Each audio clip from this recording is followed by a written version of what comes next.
Welcome back to our daily show. It's 9:28, and it is the third Wednesday of the month. That means we're here now. Third on Third with Lisa Webb and 3rd Street Realty. Lisa, I have been telling people how you are my hero. Oh, good. How's everything doing today? Well, we're here. That's what we got going on right now. I'm having some eye issues, so I'm winking at CJ the whole time I'm here. Either that or I got to put my sunglasses on, but, you know, it's all about coming here and making sure your show moves forward. Just like you made sure the home buying process That's moved forward. right, And who yeah. do we have in studio with us? So I have my assistant with 3rd Street Realty, Becca, and she's babysitting the boss today. Normally, my boss just babysits me. You know, I'm telling you what. Yeah. No. She's graciously able to drive me today, and Really and plus she's a big part of 3rd Street Realty now too as the assistant. So she didn't know she was gonna have to be on mic today. So I didn't tell her that. So, but Becca's like you. She bought her first home not too long ago, Really? and so she can relate with a lot of the things that you went through, because she would say, "I remember when I asked those questions. I remember when that happened." So you were right on cue with everything. You were perfect. I'm telling you what, though, those last 2 weeks were. You told me, Lisa, you said, listen, it's going to be real. You aren't going to hear much, and you're going to just kind of have to wait it out here. Yeah. And I don't like waiting, okay? I'm just going to be honest. But we got through it, and every time I called, you go, CJ, just take a breath. We're going good. Everything's looking great. In the house, the move-in was really easy. And was that the same for you, Becca? Yeah, pretty much. Ours was very quick. We had a, 2-week Yeah. from offer accepted to close. Yeah. So ours was kind of the opposite. Wow. But, that was when the market was a little more insane. So How nuts was that during that really just that time? And it was. And, you know, the story that I told a couple episodes about the person wanting to buy something sight unseen, that was my Becca. Oh, no! Yep, I'll never forget the phone call. She was at a sporting event. I was at the pumpkin farm with That's my right. kids. She was at the pumpkin farm. She saw it on the MLS. She called me. She goes, "Can we just put in an offer now?" And I'm like, "No, we cannot." And so that's how it was, though, because people were so worried they're going to miss out on something. And then, of course, you know, whenever we did research it more, she's thankful that she didn't, because she did not like at all what we went and looked at. So, you know, that happens. But that's how it was. And it's still crazy, but not that crazy, depending on the areas. Absolutely. And on top of that, too, I mean, the closing process as a whole, you know, it's pretty intricate. Just from my, you know, I call it third-party viewing, because you guys did the real work. I just, you know, looked and said, yeah, that looks great. Let's keep going, you know? Yeah. So how important and crucial is it to make sure that you're organized and really focused on this process? Because it seems like, you know, one T not crossed could throw off the entire sale. Is that true? Yeah, absolutely. We're working on a contract right now that it's an out-of-state sale, and they're buying one of our listings, and we're trying to coordinate that closing. But then they ran into some red flags that weren't completed in Texas, so that domino effect just sort of sets everything back. So it's one simple letter stalled this whole thing, and that's how it happened. So it's essential to be on top of I's dotted, T's crossed, to make sure everything moves quickly and smoothly. Well, and you know, one thing that surprised me about my closing, and maybe it's just because we were talking, I signed a lot online. I thought, you know, I was working my hands out. I'm telling you, Becca, for 3 weeks. I thought, you know, I was sitting here in the studio, you know, I'm ready. And I got there, I'm like, wow, this is like 20 minutes. This is great. And then it was such a smooth process. And then, you know, we had Georgie in there with us and having fun. But, you know, is that normal now for...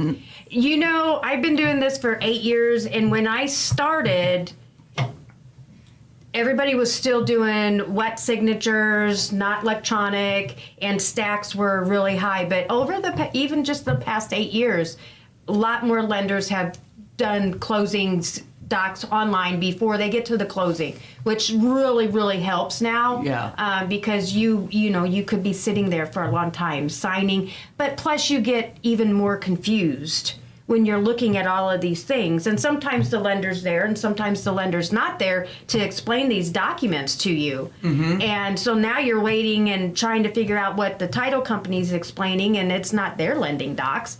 So even though they do a great job, it's good to be able to sign things ahead of time and discuss it with the lender. Exactly. So you're more comfortable coming in. And that's how I felt too, because I don't know much about the process. I knew nothing. And so I'm getting some of these documents, and that's why it was so nice to have you as an advocate, Lisa, an agent, because I'd call you going, hey, they're saying my loan amount's this much, but now I'm looking at this, other number that's a little scary. Yeah. What's this mean? Now, at closing, is it, more efficient, do you think, for just the entire process to have this online? Because it seems like it's easier for data collecting, too, and making sure that everyone has that paperwork and nothing's getting, filed in the wrong drawer. Right. Well, you can't, because there's government documents that you have to have those original signature, especially because you're notarizing things and stuff like that. So for the most part, there is some documents that will always have to be, as of right now anyway, original signatures. But there's some lenders that you sign everything online and you just sign the title docs when you get to the title company. And on top of that, too, I wanted to segue into the actual sitting at the table, because like you said, I was kind of expecting, the whole kit and caboodle. We were going to have a full conference room, and, just felt like a birthday party for CJ. No one showed up. just George. He was worth it, though. That was worth it in itself.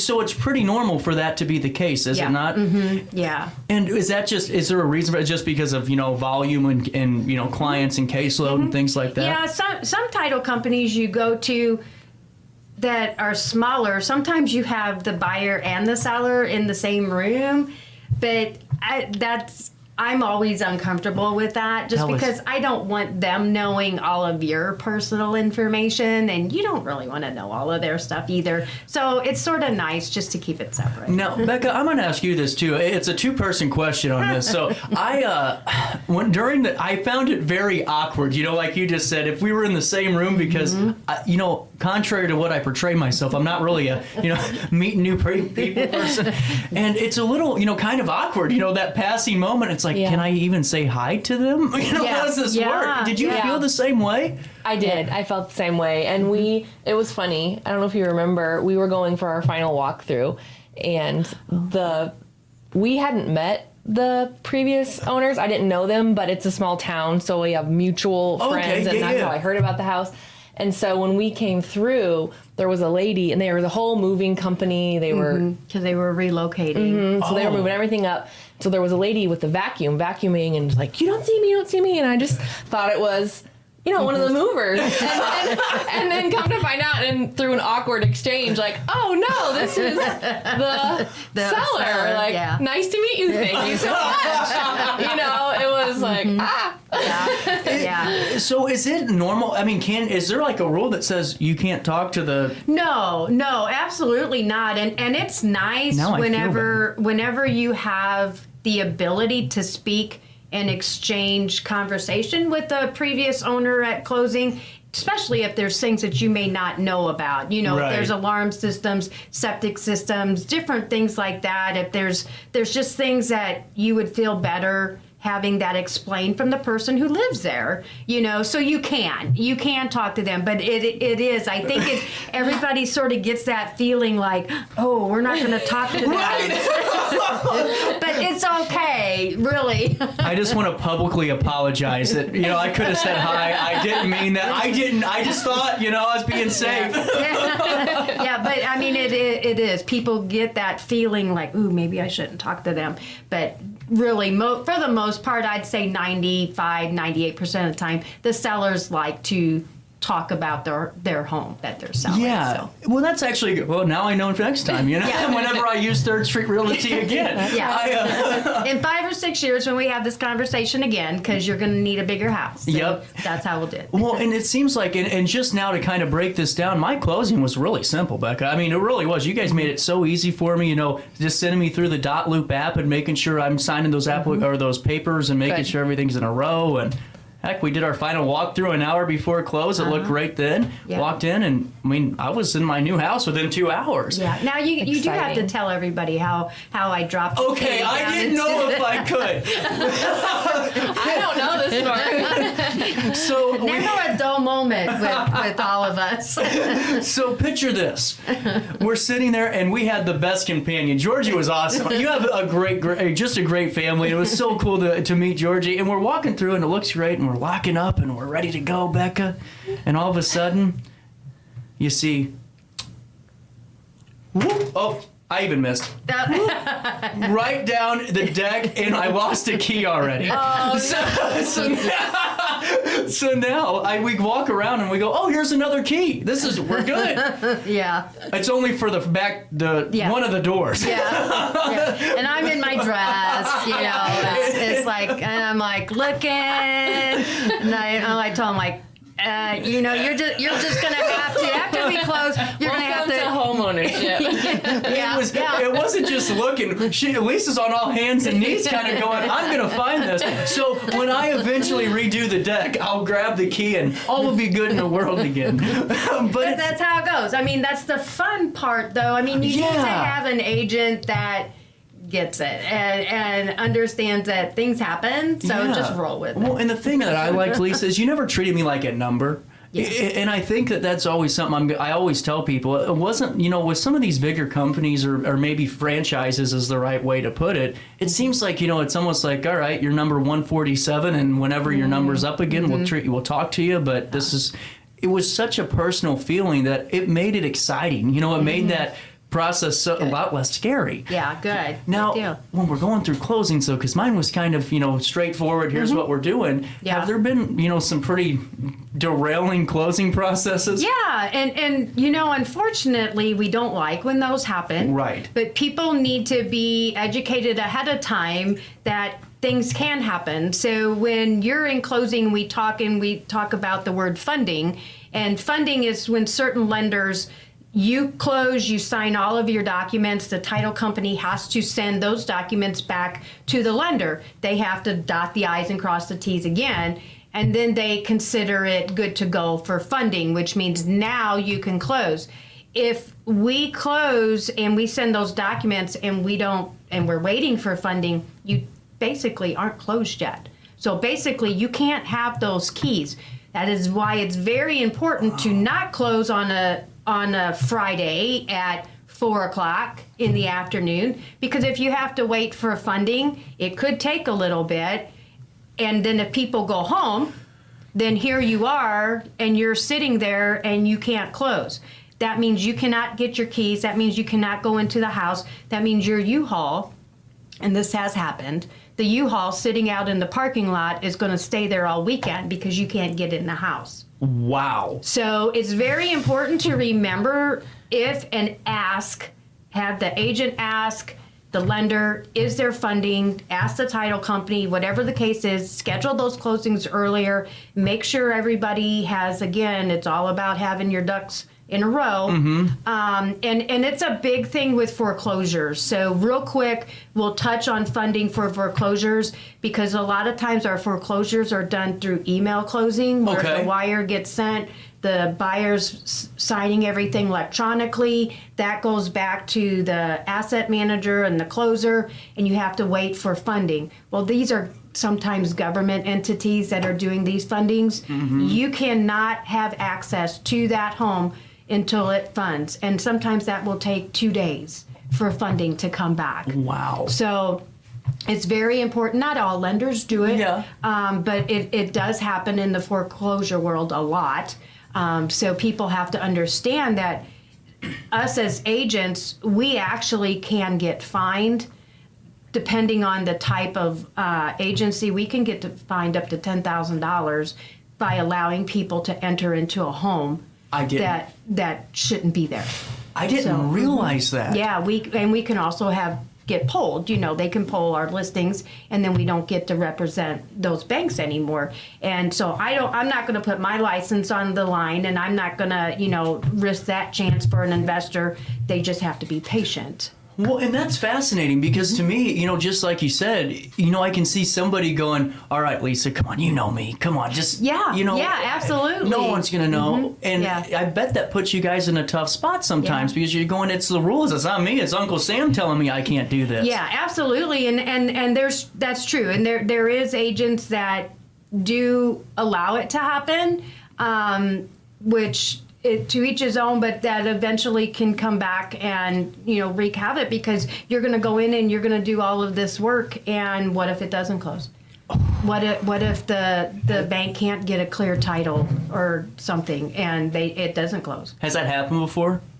Not that it hasn't closed, but it's happened to where it's taken a while because there was a last minute hiccup with the title. Wow. So. And another thing I was going to ask you, and I might be, throwing you guys on the spot a tiny bit with this, but I was listening to a thing about trust the other day, a little segment, and a family was selling, and there was a holdup because there was something with the trust. And is it a little bit more difficult to buy a house from somebody that's a decedent, that's established in a trust? Is that difficult sometimes? Well, as long as your agent knows what they need to have, so you have your affidavit with your heirships and you have all of the death certificates and you have the documents and everything for your estate, you communicate with your title company, work closely with them, make sure all of those documents are gathered, and you send that to the title company. They will actually walk through the whole process, and it can go smoothly as long as you know who all the heirs are and everybody's available to sign. If you're going in blind and you're like me today, if you're going in blind and you don't really know who, if say you're the executor, but you're not necessarily family, and you don't have somebody that's done the due diligence to find past heirs, it could be a little bit of a hiccup, but it can be a smooth process, just a longer one. That makes sense. And now, I hate to ask this question, but you don't have to name names, obviously. Has somebody ever, passed away while they were selling their home? We have, actually. We've had, years ago, I had a buyer's side.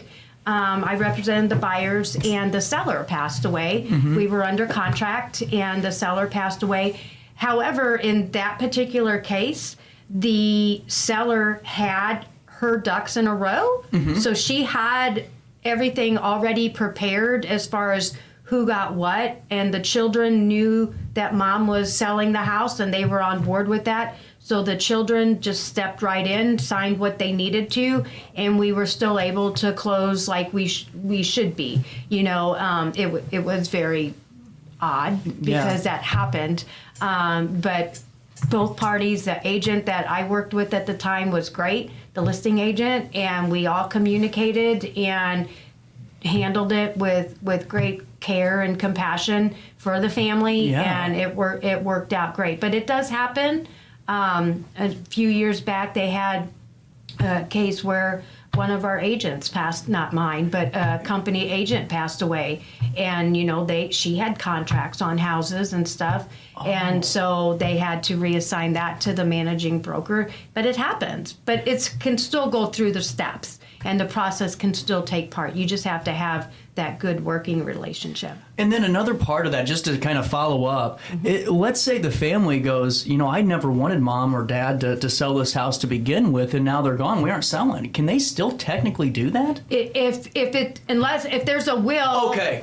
Not necessarily. Again, I'm not an attorney, so that's my disclaimer. I'm no legal advice on this show. No legal advice. Just going, of things that have happened. If there's a will and everything is already in place, that's the person's wishes. Okay. So that's what's going to move forward. If they don't have a will, then you do look at it going into probate, and you do have obstacles that you're going to have to overcome. Not saying that you still can't sell, but it'll slow the process down until you have everything lined out, what needs to happen. Now, if you do have a child or somebody that is contesting, then you do have to get an attorney and work through that process. You can't, myself as an agent, I will not take on a listing if the family tells me we want to sell the house, but we have Sally Joe that doesn't want to sell the house, then I am going to direct them to have legal counsel, walk them through what they need to, and then let's get the steps going from there. Sally Joe was a jerk anyway. Darn Sally Jones. We use her a lot, don't we? Becca, what was the most challenging part in your closing process? Was there any hurdles or anything that you were kind of going, No, I was the same as you, where I couldn't believe that was it. Right. I just couldn't believe it. Did you have people calling you though going, oh, here's the fun, get ready for this? Nothing? See, that's where I was. I thought, is this it? Is the piano going to fall on me? Exactly. Yeah. He's like, okay, no, Lisa's there telling me, no, here's the keys. That's really it. And now with your role with 3rd Street, I wanted to ask, how you handle this closing process. You guys have a great team and you guys work really efficiently. It's really nice because, you'll send me something or text me going, hey, Becca's going to send you this over. If you could sign this and get it back to us as soon as possible. Oh, wait, no, here's the email now. Boom. How does your role with 3rd Street come into play during that process? With closings in general or with mine in With particular? closings in general on this part, and then we'll go into branch it out after this. Okay, well, I am basically here to make Lisa Webb's life easier. Good answer. Good answer. That was not rehearsed. Oh, you forgot one. Oh, wait, no. No. Not rehearsed. Lisa is so wonderful to work with, and I actually didn't work with her when we were going through our process. Really? I had never met Lisa until I don't know if you know, but she is an amazing advocate in our community. Oh, I've talked she's about. so involved, and she champions many causes. And so she was, I think it was buying the trophies for the kids In Bunker Hill. baseball softball Yeah. league. Yeah, for last year. And my kids play, and oh gosh, they love the trophies. So I so cool. saw that she was doing that, and I thought, how neat. Oh, and also she's a real estate agent in our little town. I didn't even know that. We're trying to buy a house. We're not having lots of success. Let's go talk to her. And you call her your hero. Is that what you said? Yep. We call her Saint Lisa. Well, it's true, but you're right, and that's why I think it's so cool to talk about these things that 3rd Street does, because you're not just a company. You're a community partner, and you always, whether it's the umpire shirts this year, or the trophies too, and supporting the Little Black Book, and making sure that you're elevating other women in business and other businesses in general. It's really cool, and that's how I felt during this. It wasn't, where you're kind of scared that the real estate agent's calling, or the lenders. Yeah. What did I do? What's going to happen now? Yeah. It's like, oh great, Lisa's calling me. Let's talk about this. Yeah. What was the most complicated closing you've had, if you've ever had like one that you go never again?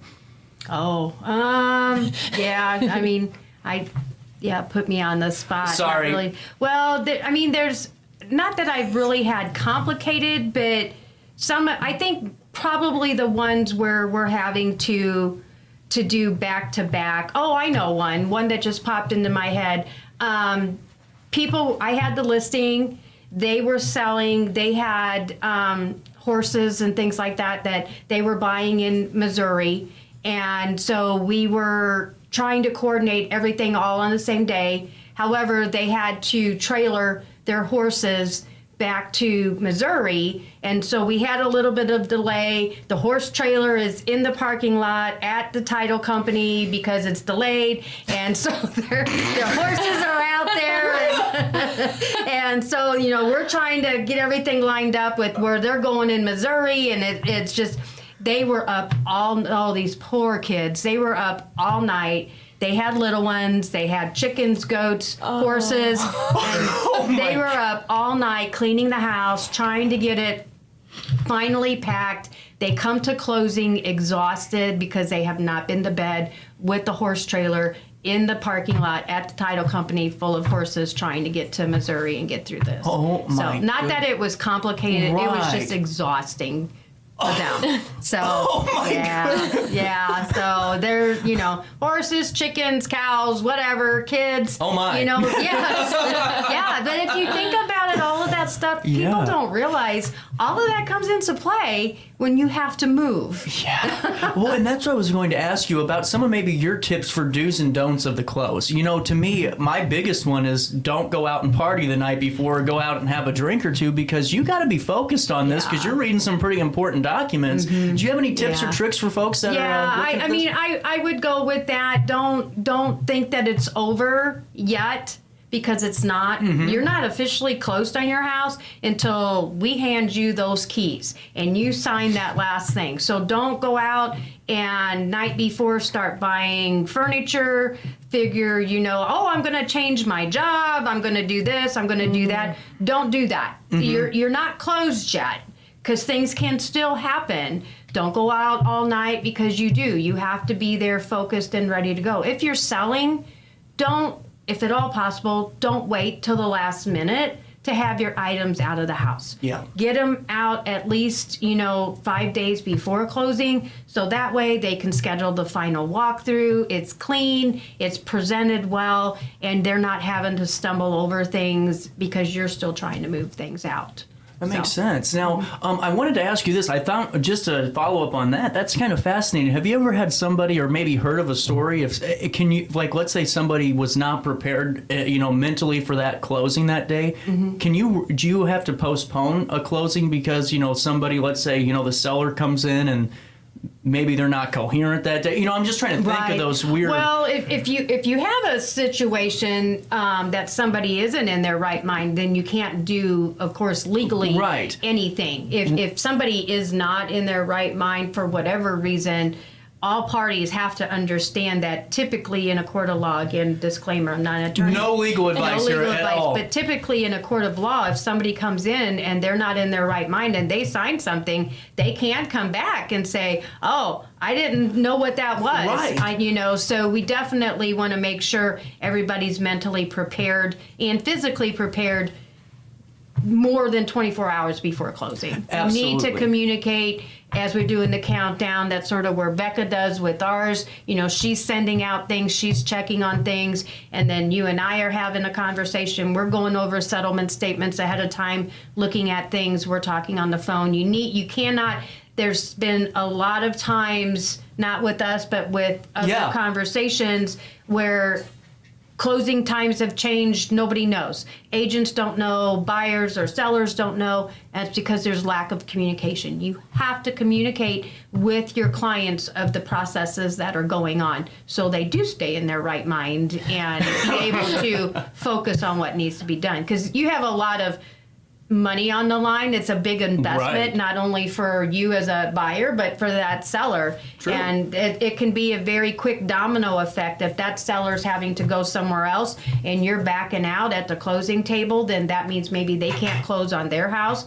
That means that's going to affect whoever they're buying their house from. So it affects a lot of people, not just one person. I'm telling you what, there's so many components to this close. And I think, it goes back to what you said from the beginning. If you don't communicate and talk, you're going to be in a world of trouble going through this process. And you have to have great, community or partners too, in the title companies and the lenders, because if they aren't on the ball, then we're kind of sitting there going, well, let's see here. Let's hope today's the day we get some of those settlements or we get moving on this. Yeah. And I think with us, and correct me if I'm wrong, I should put you on the spot and ask if there was anything that you absolutely did not like or felt weird, with your, was there anything, and be honest, was there anything that you were like, this is sort of aggravating? No.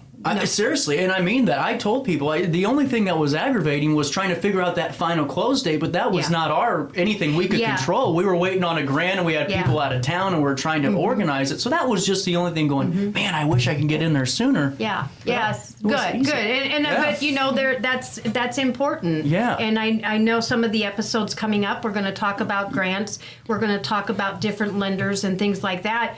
But you have to have a team to make this work. It's just not Lisa, it's just not CJ. Right. It's a whole team of people, and unless your agent understands that, then you need to have somebody that does. Well, and I'll tell you guys this. There was a time when we were going through with Tony, whenever we were going through our inspection, and you were seeing things and going, no, Tony, I want you to look at that again because, I don't know anything but sewers. So I thought, well, if anything's going wrong with that, we'll pretty much be fine. Yeah. And so I ended up just go ahead and waiving that for just to make sure we can go by a little bit quicker. But you're going, hey, CJ, look at this. Or, if you do move into here, you could possibly lift this up and maybe raise this. But it wasn't telling me what to do. It was just guiding me, and making sure I saw, some of the issues with the, not issues, but some of the characteristics of the property, and I think that's important. Yeah. A couple minutes left, Lisa. I wanted to talk about closing on a short sale because I don't know how this process goes. Is it the same when it comes to closing for short sale? Yeah, it's still typically the same. Again, short sales are not short. They take a long time to get through all the hoops. But once you get the final approval for the short sale, you're basically dealing with the bank. Right. You're not dealing with the owner of the home. So it can take a little bit longer, but it's going to follow the same steps. Really interesting. Yep, Wow. yep. So it's pretty simple as far as getting to that part. We got a couple of minutes left, but I wanted to ask you about something. And it was we had released a press release a couple of days ago about you representing families, and I just wanted to kind of go back to that. I think to wrap this up because Sure. you didn't have to go ahead and help me buy my first house. You Right. didn't. I mean, not at all. But you were out there, and not only a real estate agent, you were my mentor through this process. You were my advisor, advocate. And what's your kind of thought on that? Whenever you're working with a family, you're working with the person. How important is it to you knowing that you're helping the individual, not the commission? Right, exactly. And everybody's different. Every family's different. So I think Becca and I are on the same page as well with Third Street Realty. It's not about the commission. Yeah, I have to make a living. Right. I have to pay Becca. And buy the trophies. Yeah, and buy the trophies. But it's just that you weren't $1 million house. No. So I'm not going to shrug because you weren't $1 million house. You need help. You need somebody to walk you through the steps. It doesn't matter if it's a $5,000 or a $500,000 house. People need advocacy. They need somebody to represent them and represent them the way that they should be represented. So that's what we do. That's why it's important to walk each person through it, no matter what the price point is, because typically the people that are first-time home buyers typically are the lower end.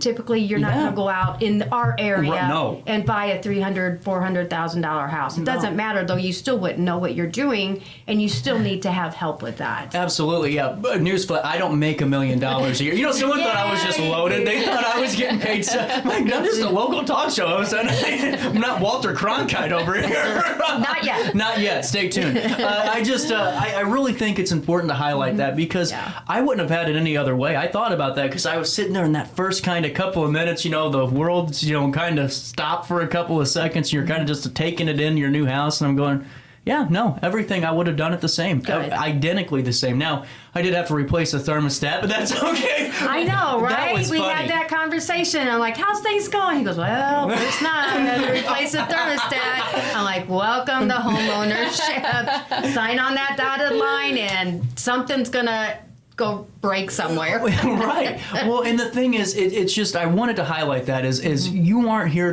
to represent the house, you're here to represent the family. And Right. if you guys are buying your house for the first time like me, Lisa will be not only your advocate, but your educator because you aren't going to know what you're doing, as we just said before. I did, and I walked around going, oh, okay, yeah, okay, I'll sign this. I would have, but without an advocate like Lisa, I'd have been in deep trouble. Yeah. So whether or not you're buying, selling, foreclosing, the lady across the table, Saint Lisa, otherwise known on this show as my hero, is there to help you. And I really just can't say thank you enough, seriously. Oh, you're welcome. That's what today's episode was going to be about, congratulating CJ on his new home. He's now a new homeowner, so stay tuned for next month. We're going to get back into educating. And grants, too, because Yes. now this is fascinating.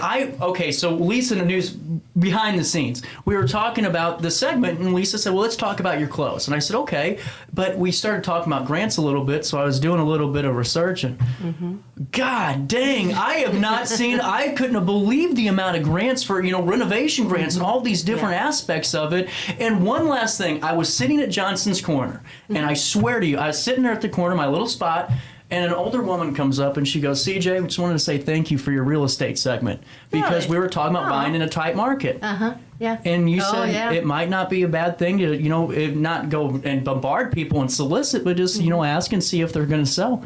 She was able to move into the house she wanted right up here in North Alton because she did exactly. So they're in the process of closing. Oh, good. So, Good for them. Congratulations to the lucky home buyer. And if you guys have Yeah. any questions about these grants ahead of time, maybe you want us to look into something Yeah, too, absolutely. send me an email, CJ at RiverBender.com, or just get a hold of Lisa and I, and we'll see how much trouble we can cause draws on the third Wednesday of the month in August. We are already through July.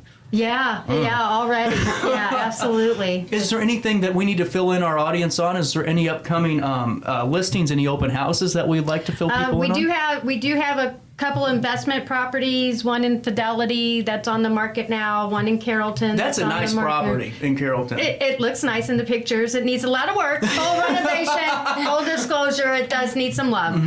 But then we have a really, really nice family home in Bethalto. Oh, yeah. So, you know, if somebody's looking for a family home, that one's ready to move into with all the big ticket items. So please take a look at that one as well. Awesome. With more information on how you can be a first-time home buyer, a 100th time home buyer, seller, or if you're in that tough spot of maybe looking into foreclosure or a short sale, please utilize 3rd Street Realty and Lisa Webb, a community advocate, a family advocate, and just a hell of a great person. Thank you so much for everything. Thank you. And we'll see everybody next month. 3rd Street Realty, 3rdstrealty.com. That's 3rdstrealty.com. It's 10:04. We'll come back with top of the hour news next. And then we're talking to the new mayor of the village of South Roxana, TJ Callahan. All of that and more in the 10 o'clock hour in downtown Alton.